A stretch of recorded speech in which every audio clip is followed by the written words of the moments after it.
Welcome to Session 5, Homophobia, Effects on Services, i.e. heterosexism. I'd like to remind you of one of the slides from the first session.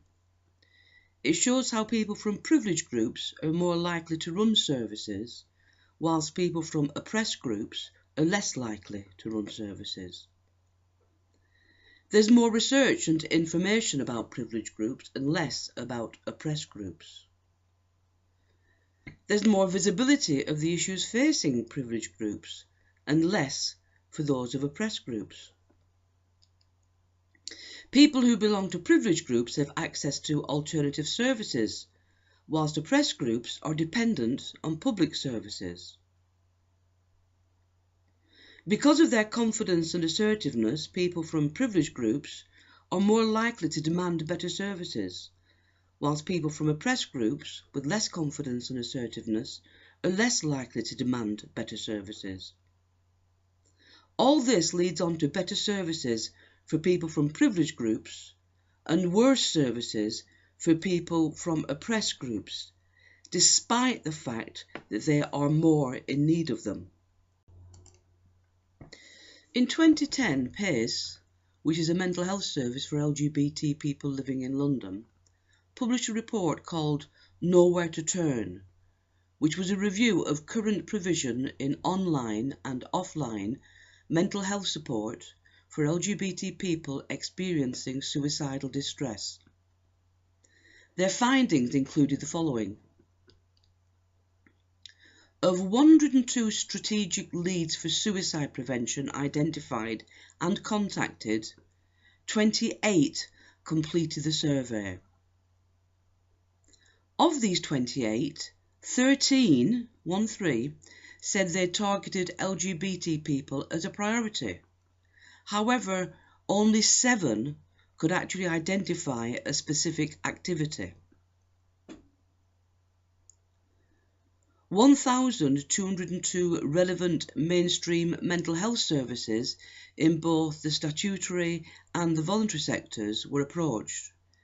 This resulted in 177 responses. Only 31% of mainstream services routinely monitor for sexual orientation. 21% record trans identity. This is compared with 93% who record gender, 91% age, 89% race, 69% disability, and 58% faith. Only a minority are taking active steps to assess the needs of LGBT people. 34% of mainstream services said they had had specific training on LGBT issues. The project also contacted 399 LGBT voluntary and community organisations, and from these contacts there were 65 responses. 22% of the LGBT services described their relationship with adult mental health services as poor or very poor, whilst 40% of LGBT youth services currently supported someone who was suicidal, described their relationship with child and adolescent mental health services as poor or very poor. I'd like to add that LGBT people, in particular young people, are most vulnerable when they've realised their sexual orientation or gender identity and are starting to come out. In my own research with young people in Calderdale, most of the young people who were self-harming and had attempted suicide did so when they were under 16 and before they had come out and accessed support. It's highly likely, therefore, that a significant proportion of young people accessing CAMHS will be young people who are struggling with their sexual orientation or gender identity.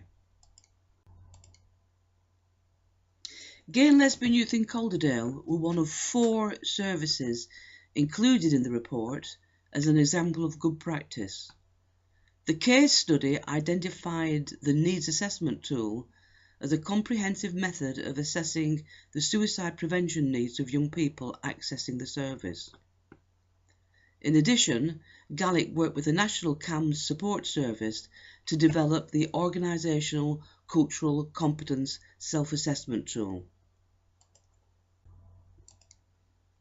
In January 2014, the Metro Centre from London published the base report of findings from their Commissioners' Survey. This was conducted between November 2011 and December 2012. 341 Commissioners of Services were consistently contacted, but only 29 people responded, and of these, only 8 had budget responsibilities. The researchers say that there is little evidence of local commissioning that takes account for the specific needs of LGBTQ young people. Only 7 of the respondents rated their local commissioning of services for LGBTQ young people as good. The survey suggests that there are very few services specifically aimed at meeting the needs of LGBTQ young people across England, and that these include 2 mental health services, 1 for housing and 1 for family services, 3 for looked after services, 8 for sexual health, and 15 for youth services. There were no specific services within employment, education, criminal justice, and other social services. The 3 main obstacles identified which stopped local commissioning were vulnerability of austerity and structural change to public services, historical and continuing homophobia, and difficulties in assessing the needs of young LGBTQ people. Whilst it was considered local drivers to encourage commissioning of services for LGBTQ young people included local leadership, the involvement of young people, and the implementation of diligent commissioning processes, including an evidence base of need. Alongside the survey of commissioners, Metro also conducted a survey of service providers. 350 providers were identified and persistently invited to take part in the survey.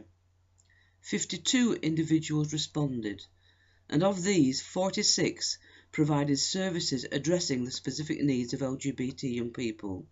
2/3 came from the voluntary sector. Less than £1 million is spent on services specifically for LGBTQ young people, and this is mostly within the non-statutory sector.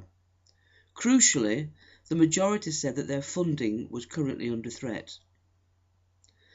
A point of interest, Gay and Lesbian Youth in Calderdale took part in the launch of Youth Chances and supported the project, and I still do. But during the period, several of our funding sources ran out, and one of our consistent funders, the local authority, changed to a commissioning process which did not take on board the needs of the small voluntary sector. As a result of this, Gaelic was forced to close. The providers who responded to the Youth Chances survey were sceptical that mainstream agencies were providing services that were sensitive to the needs of LGBTQ youth. They also stressed the need for both mainstream and specialist provision. The types of providers who took part in the survey included 4 national charities, 20 regional or local charities, 3 social enterprises, 3 community groups, 1 social landlord, 2 private or commercial enterprises, 4 NHS trusts, 12 local authorities, 2 police services, and 1 student health centre. They were from the following regions: 4 East of England, 2 East Midlands, 13 London, 5 North East, 6 North West, 6 South East, 7 South West, 6 West Midlands, and 3 Yorkshire and Humber. The respondents identified the following as enablers of services to meet the needs of LGBTQ young people: funding and access to specialist knowledge and committed LGBT individuals or organisations. whilst the main obstacles were lack of funding, access to schools, and low profile and priority of the needs of LGBTQ young people. Between 2002 and 2009, I conducted awareness training with many agencies. In some cases, I began with a training needs assessment. This assessment was conducted with 9 different services, mainly in Calderdale.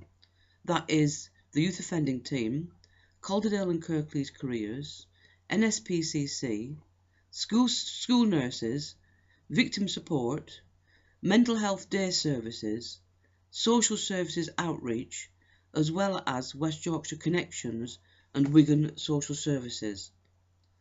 The responses included 167 workers covering a huge range of professional qualifications. Some had been trained many years ago, but many were newly trained. Here are some of the findings from the assessments.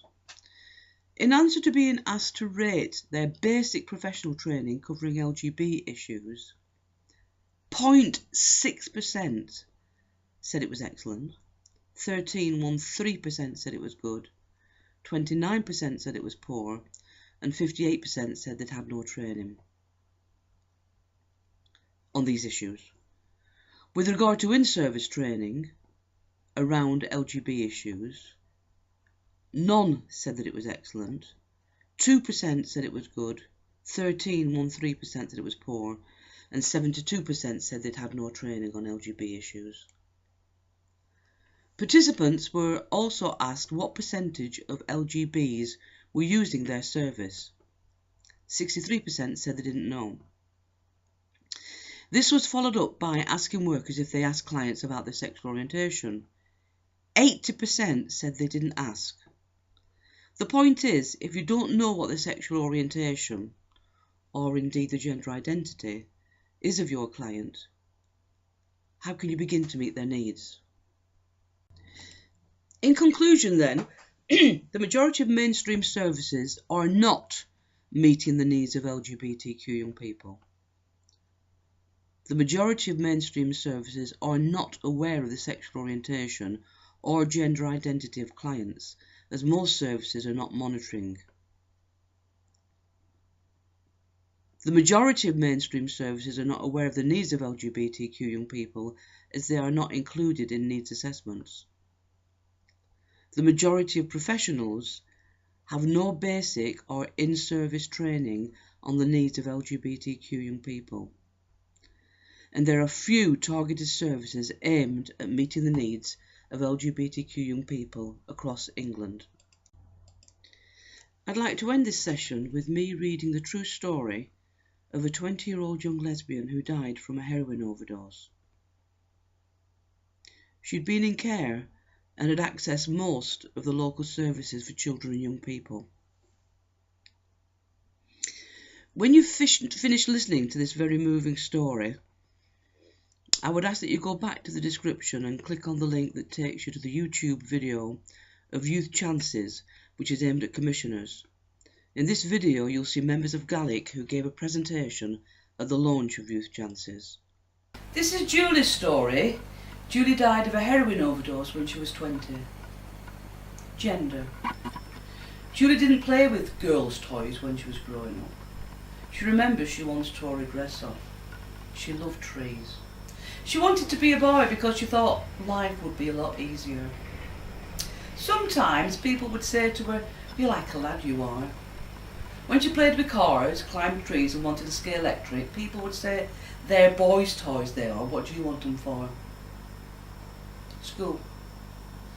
Julie was aware of her sexuality when she was at school, but she kept thinking, "It's a phase, I'll grow out of it." She was bullied because she was different. She didn't conform to everybody's idea of normal. She was also bullied because she was in care. The bullying affected her grades. It began in junior school and went right up to high school until she left. She hated school and couldn't wait to leave. She said she would have liked some information about being gay when she was at school, and she expected it to be mentioned and kept on waiting, but it never was. college. Julie went to college but quickly dropped out. She said she wasn't out because I wasn't opening myself up to being vulnerable. Training. From college, Julie went on to a training course for painting, decorating, carpentry and bricklaying. She said she felt vulnerable on the course because it was full of blokes. One of them accused her of being a lesbian. She didn't feel able to talk to anybody. She dropped out. She wasn't out to any of the staff. Social services. Julie was in and out of care from 9 to 16. She usually ended up with the same foster mother. She got on quite well with her, but didn't feel comfortable because she was trying to pretend she was straight. Well, one time she was made to share a bed with another young woman, and that made things really difficult. While she liked her foster mother, she made it quite clear that she didn't like the idea of lesbians. Needless to say, Julie never told her she was lesbian until after she had left. GP. Julie wasn't out to a doctor. She said she nearly told him once, but decided not to because she didn't think that he'd accept it. Mental health services. Julie first started having suicidal thoughts and long periods of depression when she was 13. She went to a doctor and he got her admitted to hospital. She tried to kill herself 12 or 13 times, including tablets, cutting her wrists and hanging. She was admitted to hospital several times, and on one occasion, after taking tablets when she was 14, she was told she was stupid and selfish. Julie had seen a psychiatrist, a psychologist and an art therapist, and she was due to see somebody else, but she kept putting off her appointments because the person she had to see was a bloke. None of them knew she was lesbian. She said she couldn't talk to any of them, and anyway at the time she didn't want to. On one occasion when Julie was in hospital, a psychiatric nurse asked her if she was lesbian. Julie said, that was when it first started to click. Housing. Julie lived in a homeless hostel for a few months, but this wasn't a safe space. It was full of people who used drugs and who'd beat you up if they didn't like your ideas. She said they'd take the mick out of people on telly who were gay, and this irritated her because at the time she was trying to come to terms with being gay herself. She added, I think it pushed me down a bit, like I convinced myself even more to fit in with their views. Because at first I thought, this isn't normal. Julie was in supported lodges for a while. She didn't think to ask for a gay provider, and anyway, she wasn't sure about her sexuality at that time, but she said the staff were very supportive. When asked if it would have made a difference had she had a gay provider, she said, probably it would have made a lot of difference because I ended up with somebody I didn't get on with. Drugs. Julie didn't drink much, but she had used drugs. She took heroin once when she was living in the hostel. Another tenant threatened to bite her arms and legs if she didn't take it. The same girl used to bully Julie to give her money, and that went on for about 3 months. She told somebody when she was due to leave the hostel, but the bully found out and threatened to kill her. Julie had been to the alcohol and drugs treatment centre for help, but she wasn't out. She said she didn't feel she could have come out. Youth service. Julie once went to a mainstream youth group and she went on trips with them. There was no information about being lesbian at the youth group, and Julie said she would have liked some because that was when she first started questioning her sexuality. Homosexuality was never discussed at the youth group. Julie said it was all about being straight. The only information I was ever given at school, at the youth group or at social services was about being straight and how to fit condoms. The Leaving Care Team. The Leaving Care Team was the one agency that gave Julie most support regarding her sexuality. Julie came out to one of the workers. She said, "It made me feel good because she asked me if I wanted her to let the other staff know, and that made it a lot easier." They were brilliant. They gave me loads of information via one of the workers who was an out lesbian. It was brilliant having an out worker because some of the stuff I can't talk to the others about, I can go and talk to her. She seems to understand me much more than anybody else. It's great. Julie added, however, "I still can't go into it in any depth with anybody, although I am finding it a bit easier as time goes on." Coming out. Julie was about 12 when she first thought she might be lesbian, but she didn't tell anybody until she was 18. At first it were like, am I or aren't I? That it were a phase, but you can't have a phase for 6 years. That's because of the view that was put on me in foster care that it's not normal and you're a freak of nature and stuff like that. Then I thought, no, it is normal. Julie came out to her mum after coming out of hospital for depression. She said to her mum, who only had a 1-bedroom flat, "You might not want to share a bed with me, that's fine, I'll sleep on the settee, whatever, but I've got something to tell you." Her mum said she didn't care, that Julie was still her daughter and was still the same person she was before, and that she still loved her. Julie also came out to her dad. He didn't say much, but she pointed out he had two of his sons were gay. Since coming out, Julie says that she's more at ease with herself, more relaxed. But she added, "Every day I still go through the mind games. Am I? Aren't I?"